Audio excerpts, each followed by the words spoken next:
నమస్కారం NSTV news కి స్వాగతం. నా పేరు సంధ్య. ముందుగా వార్తల్లోని ముఖ్యాంశాలు.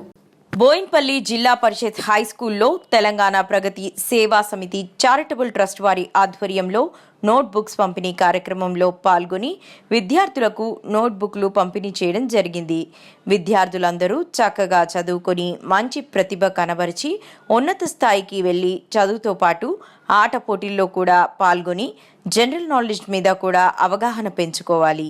మీ తల్లిదండ్రులకు ఈ సమాజానికి మంచి పేరు తీసుకురావాలని విద్యార్థులకు సూచించారు. పాఠశాల గురువులు కూడా విద్యార్థులకు మంచి విద్యా బోధన, సమాజం పట్ల అవగాహన కల్పించి విద్యార్థులందరినీ మంచి ప్రయోజకులు చేసి సమాజానికి అందివ్వాలని కోరారు.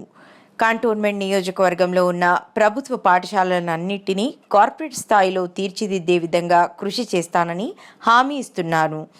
అనంతరం పాఠశాల ఆవరణలో మొక్కలు నాటడం జరిగింది. మాజీ సభ్యులు తర్వాత కంటోన్మెంట్ చైర్మన్ గా పనిచేసినటువంటి జంపన్న ప్రతాపన్న గారు పాఠశాలకు రావడం గర్వకారణం. వారందరికీ కూడా పాఠశాల తరఫున పేరు పేరున ధన్యవాదాలు.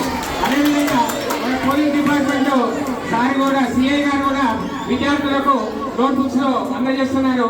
క్లాస్ 1, 2, 3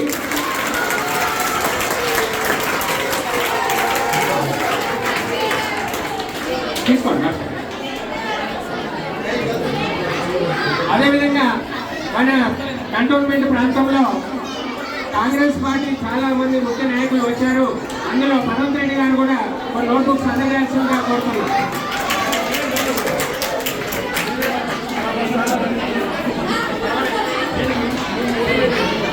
అందరండి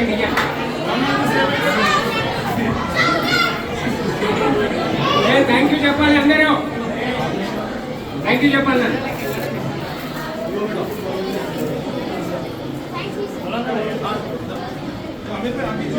ప్రతాప్ అయితే మాకు 20 ఏళ్ళ నుంచి చూస్తున్నాం. ప్రతి సంవత్సరం ఏదో ఒకటి పాఠశాల విద్యార్థులకు అనేక రకాలైన సహాయ సహకారాలు అందజేస్తూ ఉంటారు. వారు ఎల్లకాలం అందరికీ గుర్తుంటారు. కాబట్టి వారు ఇంకా బాగా ఎదగాలని కోరుకుంటున్నాం పాఠశాల తరఫున. ఓకే, థ్యాంక్ యూ అన్న. కొన్ని 2-3 ఉన్నాయి మీకు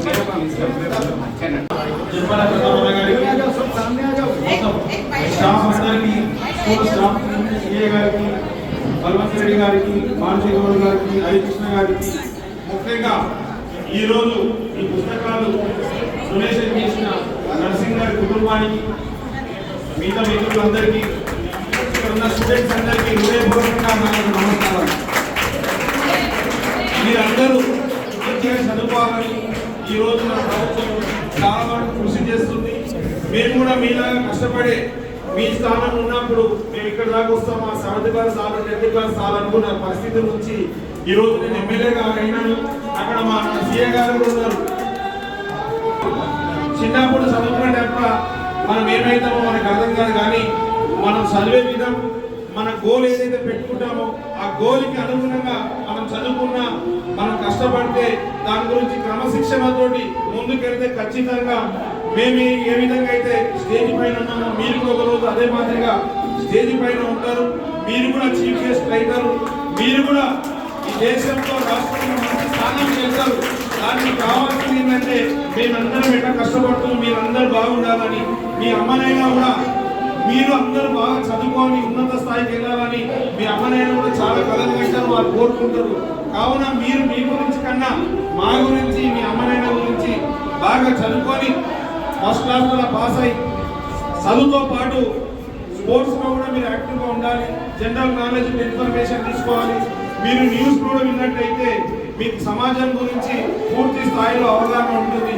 కేవలం చదువు అంటే ఇక స్కూల్ వారికే మీకు పరిమితం అవుతారు. కానీ ఈరోజు పోటీ ప్రపంచంలో మీరు కూడా రాణించాలంటే నా ఒక విజ్ఞప్తి టీచర్లకి, అప్పుడప్పుడు మీరు వీళ్ళకు కాంపిటీషన్స్ ఆర్గనైజ్ చేస్తే, జనరల్ నాలెడ్జ్ మీద కూడా మీరు కాంపిటీషన్స్ ఆర్గనైజ్ చేస్తే, స్పోర్ట్స్లో కూడా వీళ్ళకి ఏమైనా కాంపిటీషన్స్ ఆర్గనైజ్ చేస్తే వీళ్ళు అందులో పాల్గొంటే వీళ్ళకి ఇన్ఫర్మేషన్ వస్తుంది, ఎక్స్పీరియన్స్ వస్తుంది. రానున్న రోజుల్లో పెద్ద స్థాయిలో రాణించాలంటే ఎక్కడైనా మీకు తెలుసు పోటీ ఉంది.